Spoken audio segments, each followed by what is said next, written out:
threat of nuclear warfare is a threat to all of us. How can we live with this threat? Our best life insurance may be summed up in 4 words. Stay alert. This will take some doing on your part. It will take ingenuity. It will take fervor. It will take the desire to survive. And it need not take a lot of money. All you'll need is shelter and common sense. Nature packs more power into a thunderstorm, a volcano, or an earthquake. Since we like our foods concentrated and readily available for use, we might label our nuclear weapons instant death. There's no doubt about it. If you live within a few miles of where one of these bombs strike, you'll die instantly. You'll also die if you live downwind from where the bomb falls, even a few hundred miles away. It may be a slow and lingering death, but it would be equally as final as the death from the bomb blast itself. You'll die unless you have shelter. Shelter from the intense heat and the radiation that is the byproduct of a nuclear explosion. Some of this radiation disappears in the twinkling of an eye. Some of it lingers for thousands of years. You must have protection against that radiation. A home shelter can provide that protection. The Office of Civil and Defense Mobilization has given long study to the problem of home shelters. It's been found feasible, practical, and also fairly cheap. Thus, the President of the United States has urged a program of home shelters. The OCDM has provided plans for them. They're contained in a booklet called The Family Fallout Shelter. And booklets will be found with this record album. Let's assume bombs fall before you have time to prepare a shelter in the belief atomic war will never come.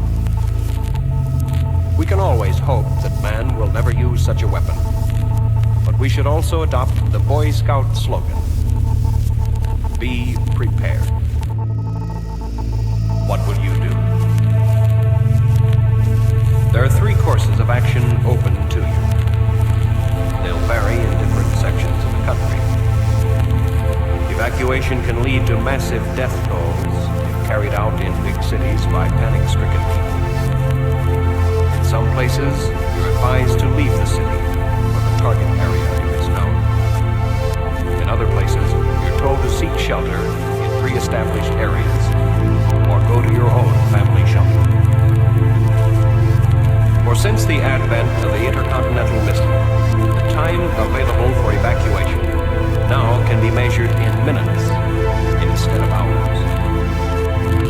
So, off to the shelter. Listen to civil defense instructions. Stay tuned to the Conrad channels 640 or 1240 kilocycles, whichever you can hear better. Not provided a shelter in your home, some protection against fallout can be provided in a basement. If you don't have a basement or a storm cellar, seek a room in the center of the house, away from windows. Listen to civil defense instructions.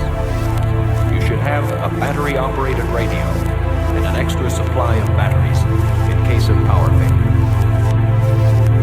It's quite possible that radioactive fallout will be quite light in your area, extremely heavy in others. Your civil defense authorities will tell you. It may be safe for you to leave your house after a few hours, or it may be as long as 2 weeks or more. 2 weeks with very little food or water, tension, unaccustomed closeness. 2 weeks with sanitary facilities most likely not operating. No lights, no phone. just terror. But you will be alive to enjoy these small problems. Many thousands may be dead and wounded. Hunger, thirst, and disease will follow a bomb attack. We can help control these conditions by preparing a home shelter and by being informed. That's why this public service recording was made, to help you survive. Under certain conditions, a person can live without food for 2 weeks if he has water. Medical authorities tell us that the psychological factor is worse than not eating. It's the fear that kills faster than starvation itself. But it's wiser and far more comfortable to provide shelter, food, water, and sanitary convenience. We hope to live after a long haul. Let's take a look at the family-type shelters. These have been devised by experts: Stanford Research Institute, Army Signal Corps, and Naval Radiation Laboratory. They've been tested against atomic weapons at the vast Nevada test site. There's the above-ground double-wall shelter. Expensive, but capable of withstanding blast as well as fallout in most cases. There's the basement concrete block shelter. Your basement's big enough for it. The underground reinforced concrete shelter can be built as a basement in a new house, or it can be buried in the backyard. There's the pre-shaped metal arch shelter, a half-dome of corrugated iron cover covers the roof, or the reinforced concrete pipe shelter set on end below ground. Depending on family size and requirements, they range in cost from $200 to $1,500. Before you build, consult a contractor and check your local building law. Radiation which drifts down or falls out of the mushroom cloud marking the explosion of a nuclear weapon has great powers of penetration, like an arrow piercing an apple. 2 feet of concrete or 3 feet of earth will provide the protection necessary against falling. Your shelter should provide 10 square feet of floor space per person, and it must be provided with filtered ventilation. A hand-operated blower is essential for underground shelter. Sleeping accommodations can be either bunk beds that fold up or hammocks which can be taken down when not in use.